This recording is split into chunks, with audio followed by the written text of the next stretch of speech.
Hai, apa kabar? Berjumpa lagi dengan kelas Bahasa Indonesia bersama saya Kania Rismayanti.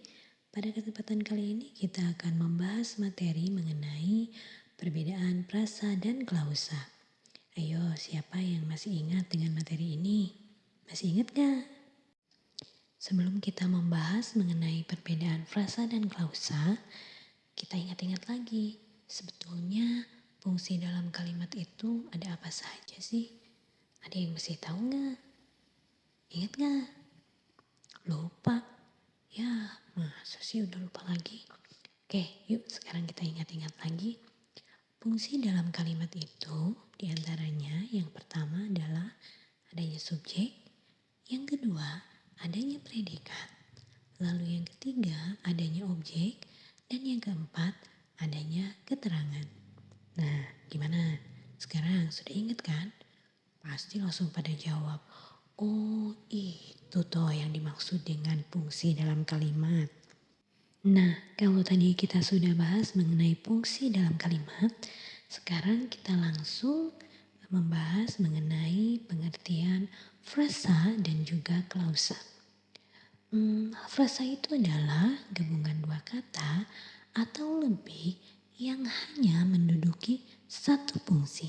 Ingat ya, frasa itu hanya menduduki satu fungsi. Sementara klausa adalah gabungan dua kata atau lebih yang menduduki dua fungsi. Oke, sudah bisa diingatkan apa perbedaan dari frasa dan juga klausa? Nih, supaya lebih paham, saya mau kasih contoh. Yuk kita perhatikan nih contohnya. Di sini ada kalimat yang berbunyi, Aldi makan nasi bakar di kantin. Dalam kata Aldi, di sini fungsinya adalah sebagai subjek. Sementara untuk kata makan berfungsi sebagai predikat. Dan selanjutnya nasi bakar berfungsi sebagai objek, lalu di kantin berfungsi sebagai keterangan. Tapi kalian harus bisa jawab pertanyaan ini nih. Coba kalian sebutkan mana yang merupakan gabungan dua kata atau frasa. Ayo, siapa yang bisa jawab? Ya, jadi gimana?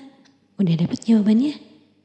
Iya, pintar. Jawabannya adalah nasi bakar.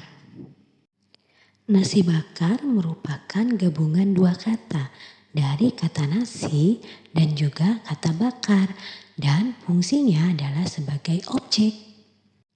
Lalu Bu, kalau contoh klausa itu yang bagaimana sih? Nah, sekarang kita perhatikan lagi kalimatnya. Di sini ada kata Aldi makan nasi bakar di kantin. Pertanyaannya, mana yang merupakan gabungan dua kata atau lebih yang hanya menduduki dua fungsi atau klausa? Ayo, siapa yang bisa jawab? Iya, ya, yang sebelah kanan, yang sebelah kiri, atau yang di tengah yang mau jawab? Iya, betul. Yang merupakan klausa atau yang merupakan gabungan dua kata dan menduduki dua fungsi, yaitu makan nasi bakar. Loh, kok Bu cuma ditambah satu kata? Iya, karena di sini memiliki fungsi predikat dan juga fungsi objek. Gimana? Sudah paham kan sekarang? Pasti sudah ya. Kalau misalkan kalian ternyata masih belum paham, yuk kita lihat lagi contoh-contoh yang lainnya.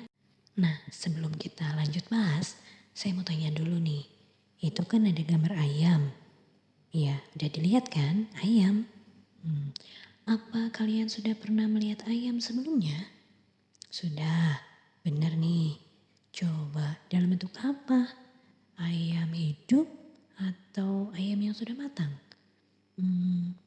Ayam yang rasanya pedas atau ayam yang rasanya gurih seperti ayamnya Upin dan Ipin?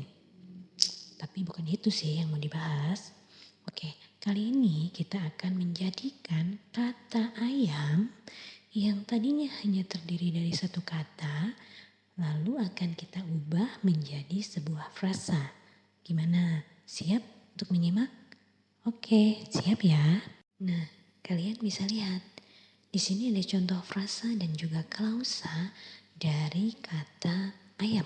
Seperti yang tadi sudah saya bilang. Untuk yang pertama, di sini ada kata ayam dan juga ada kata goreng.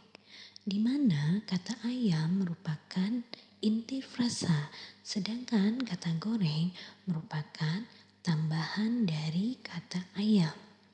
Jadi di sini yang namanya ayam goreng hanya menduduki satu fungsi, yaitu sebagai objek. Dan tentunya ayam goreng di sini merupakan sebuah frasa. Lalu selanjutnya ada kata memelihara ayam, di mana kata memelihara memiliki fungsi sebagai predikat, sementara ayam memiliki fungsi sebagai objek. Nah, berarti di sini kata memelihara ayam memiliki dua fungsi, yaitu fungsi pertama sebagai predikat pada kata memelihara dan fungsi kedua sebagai objek pada kata ayam. Jadi, memelihara ayam di sini termasuk ke dalam klausa. Gimana? Sudah paham? Nah, sekarang supaya kalian lebih paham dalam membedakan yang mana yang termasuk ke dalam frasa ataupun yang mana yang termasuk ke dalam klausa, sekarang silakan kalian coba tebak gabungan kata-kata berikut termasuk ke dalam jenis frasa atau klausa kah? Jangan lupa dikerjakan ya, supaya kalian